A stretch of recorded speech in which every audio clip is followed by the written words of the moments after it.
I didn't know Derek before our road trip. He was just a fellow traveler, sharing the cost of gas with me and another hitchhiker named Jenny. But as the journey unfolded, I realized Derek wasn't a random stranger. He knew Jenny before the trip and had orchestrated our meeting. The unsettling realization set off a chain of events that would unravel my sense of security and trust. I'm a young journalist with a drive to uncover the truth. My latest assignment had me investigating a mysterious house where a young girl had died under ambiguous circumstances. With a tight budget, I posted an ad in a local bar, hoping to find someone to split the gas costs. Unfortunately, no one responded. One morning, I found myself at a cozy cafe in the suburbs, sipping strong coffee and reviewing my notes. The aroma of freshly baked bread was comforting, even as my anxiety about the assignment lingered. I had received a call from a potential travel companion earlier that morning. When I answered and discovered it was a man, I was ready to reject him, but he insisted on meeting and asked for just 5 minutes of my time. As I bit into my toast, a young man approached my table. "Hi, are you Emily?" he asked. I looked up, slightly startled. "Yes, that's me." He offered a small smile. "I'm Derek. I called you about the ad. I'm heading in the same direction and thought we could travel together." I studied him. Derek was tall with a rugged look suggesting he'd had his share of adventures. His dark eyes had an enigmatic quality, and his relaxed posture belied an underlying tension. Despite my apprehension, I needed a travel companion. Sure, I replied, trying to sound more confident than I felt. I could use the company. We chatted for a bit. Derek was reserved, offering minimal details about himself. His answers were short and vague. Although uneasy, I appreciated the practicality of sharing the trip. The journey was long, and splitting the driving and expenses was a relief. "Why are you heading this way?" I asked, hoping for more insight into his background. He glanced out the window before responding. "Just need to get away for a while. Clear my head." I didn't press further, sensing there was more he wasn't sharing. We shopped together and then hit the road. My unease grew, but I pushed it aside. I had a job to do, and Derek seemed like my best option.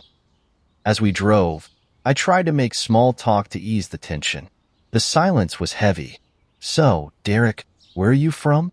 I asked, focusing on the road. He looked at me briefly before gazing out the window. "A little bit of everywhere. I've moved around a lot." I nodded, hoping to learn more. "What made you move so often?" Derek shrugged. "Never found a place to settle down." I could tell he didn't want to delve into his past, but my curiosity was piqued. "What do you do for a living?" I asked. He hesitated before replying. "Odd jobs here and there. Nothing permanent."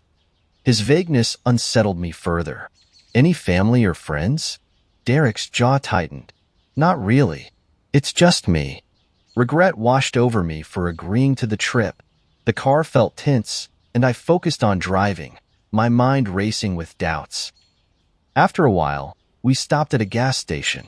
"I need to stretch my legs," I said, trying to shake off my unease. Derek stayed in the car while I went inside. When I returned, I noticed my bag was slightly open, and my papers were not as I had left them. It looked like someone had been rummaging through my notes. I glanced at Derek, who seemed oblivious to my distress. My heart raced with suspicion, but I kept quiet. As I was about to get back into the car, I saw a girl by the convenience store entrance, looking anxious. "Hi there," I called out. "Are you okay?" She turned to me. "Oh, hi. I'm Jenny. My ride left me, and I need to get to my next stop. Could you possibly give me a lift?" Jenny seemed a bit ditzy but harmless. I weighed my options and decided it might be safer to have another person with us. "Sure, Jenny. We're heading that way. Hop in," I said, showing her the back seat. Jenny's face lit up. "Thank you so much. You have no idea how grateful I am." As we drove off, Jenny chattered away from the back seat. Her bubbly nature was a stark contrast to Derek's brooding silence. "So, where are you guys headed?" Jenny asked, leaning forward. I'm writing an article about a mysterious house where a young girl died, I explained. It's a bit of a creepy story. Jenny's eyes widened. Wow, that sounds intense. What about you, Derek? What brings you on this trip? Derek turned slightly, his expression still guarded. Just needed a ride. Emily was kind enough to let me join. Jenny seemed satisfied, but kept glancing at Derek. Her presence made me feel a bit more at ease, though the nagging feeling about Derek never left. We arrived at the house late in the evening. It loomed ominously against the dimming sky. Derek suggested we stay the night since the nearest town was 30 miles away. A chill ran down my spine, but Jenny reassured me that we could lock our bedroom doors. I reluctantly agreed. While Derek and Jenny prepared a meal from our shopping list and vegetables from the garden, I wandered around the house, taking in its eerie atmosphere. The house was old with creaky floorboards and dusty corners. I started recording my observations on my dictaphone. This house belonged to a man who lived here with his wife. He killed her for infidelity and was convicted of premeditated murder. Excuse me, there's so much dust here. There's a photo on the shelf. Let me see. Oh my God, it's Derek. My travel companion is the same guy accused of murder. I stood frozen, staring at an old photograph.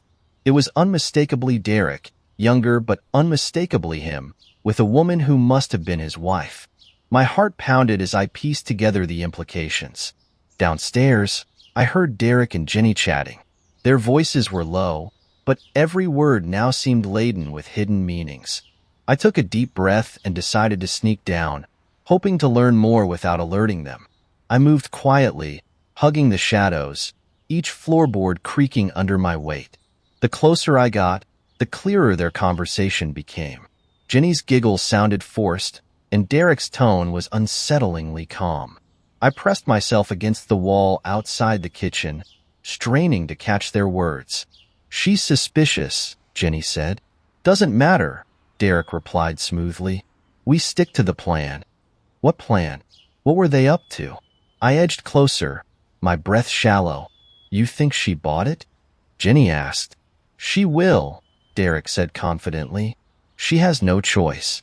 A cold sweat broke out on my forehead. I had to know what they were planning, but I had to be careful. One wrong move, and they would know I was listening. Suddenly, a floorboard creaked loudly under my foot. The conversation stopped abruptly. I heard chairs scraping as they stood up. "Emily?" Derek called out, his voice dangerously close. I had to act fast. I slipped into a dark corner, hoping they wouldn't see me. My heart pounded as I held perfectly still. "Did you hear that?" Jenny whispered. "Probably just the house settling," Derek said, though his tone suggested he wasn't convinced.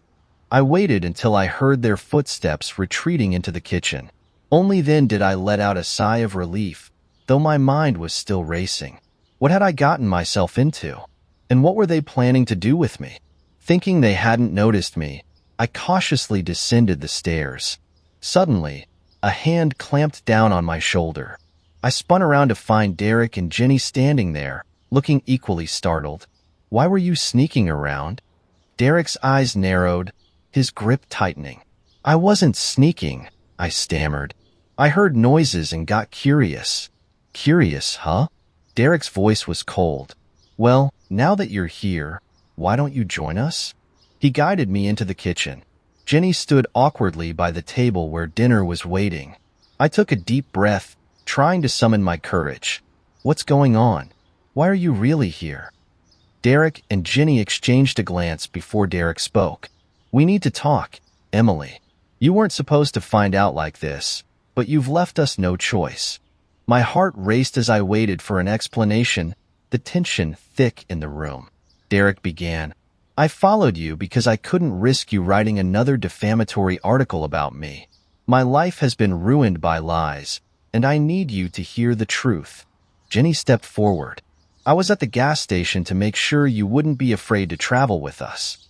We needed you to stay here overnight so we could explain everything." I shook my head, anger and disbelief surging.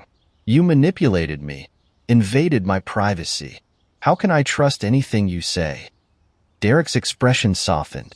Please, just listen. I'm not the monster they made me out to be.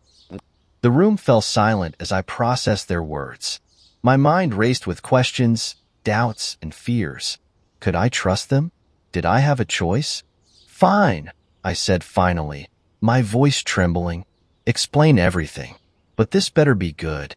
We sat down at the table, and Derek took a deep breath, ready to reveal the secrets that had brought us here. During dinner, Derek recounted the story of his wife. He explained what really happened. My wife, Laura, died in a tragic accident, Derek began. We had an argument, and I stormed out. Our neighbor saw me leave and can confirm that. When I returned, I found her at the bottom of the stairs.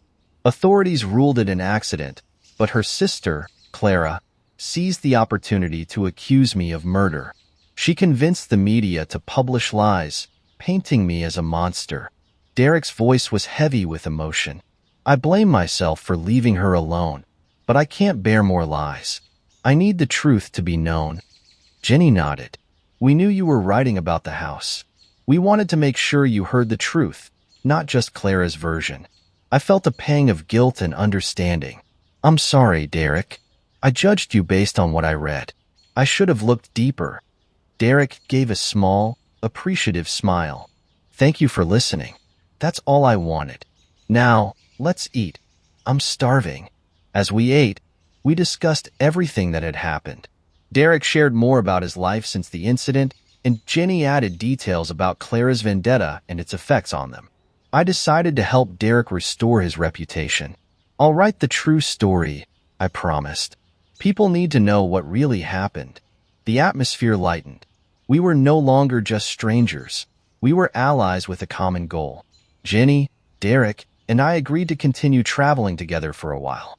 We wanted to ensure Derek's story was told accurately and, in the process, found ourselves enjoying each other's company as newfound friends. The road ahead seemed less daunting, knowing we had each other's support.